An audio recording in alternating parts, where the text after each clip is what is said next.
In the 21st century, state governments across America are eliminating women's rights, destroying hard-earned protections they achieved through decades of protests, marches, heartache, and spilled blood.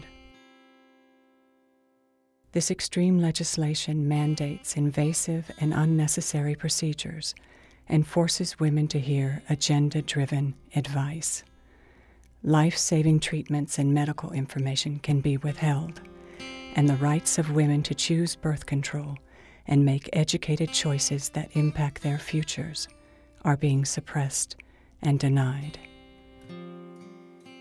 Welcome to Arizona, where in the past 4 years, state legislators have introduced 26 bills that strip women of their freedom to choose and limit their access to basic health care.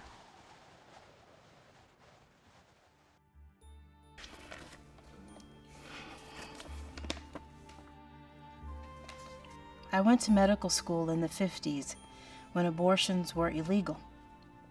And the city hospital we staffed, we would have 20 or 30 women a day come in infected, bleeding, and dying from abortions they had induced themselves.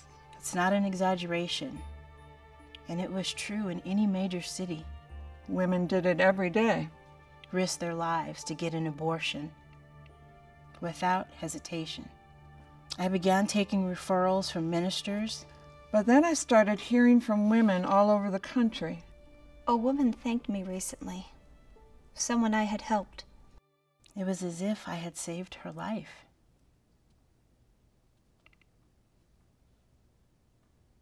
I did save lives. That's why I did it. It's not just a matter of having a baby or not having a baby. There are a whole array of choices that are taken away when the right to control your own reproductive system is taken away. My baby had been dead 3 or 4 days. She was stillborn, and my body didn't recognize it. The doctor at the pregnancy center felt surgically removing her was offensive because it was too abortion-like. Only after my husband kicked up a fit was I referred to a wonderful surgeon at UMC. I was told later I could have bled to death if I hadn't had the procedure. Do our lives and bodies mean nothing to the lawmakers? I didn't know if I could get pregnant again. Then in 2010, I had to terminate a pregnancy because of medications I was on. I was given a form demanding a reason for my choice. I felt like I had been punched in the face. Punched in the face. Punched in the face. I was raped off campus by a stranger who offered to help me after I'd been locked out of a friend's house by mistake. He was a neighbor. The next day, I called dozens of drugstores. Not all of them carry the morning after pill. But I finally found one that did. The pharmacist on duty refused to give it to me because of moral objections. A friend helped me get through to the store manager who said he would fill my prescription if we could get there in 10 minutes. It was impossible. We were miles away on campus. He said we should try back in the morning. I had been told the more time went by, the less effective the pill would be. We kept calling drugstores until we found one that had it and would dispense it. I don't know how many we called. I still don't understand how he could legally refuse. He had a job to do. There's something wrong about another individual being able to make that kind of decision for you.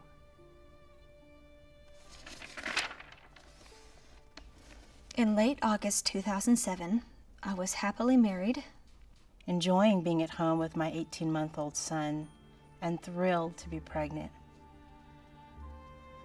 Because I was older, I elected to do a first trimester screen to identify risk.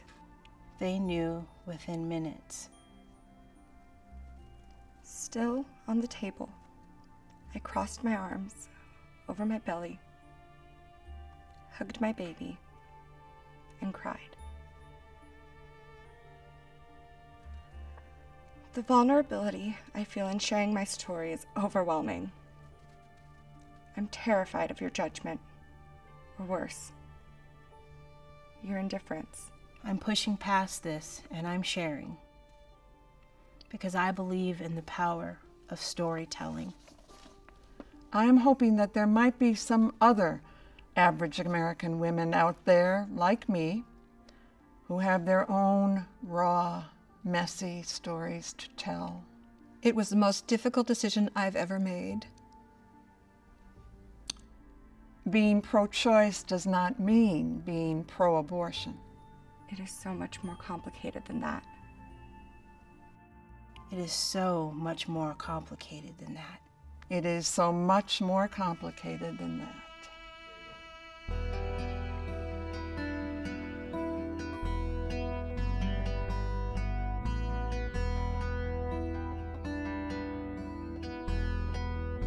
In recent years, we've witnessed an unprecedented attack on our civil liberties, with reproductive freedom the prime target.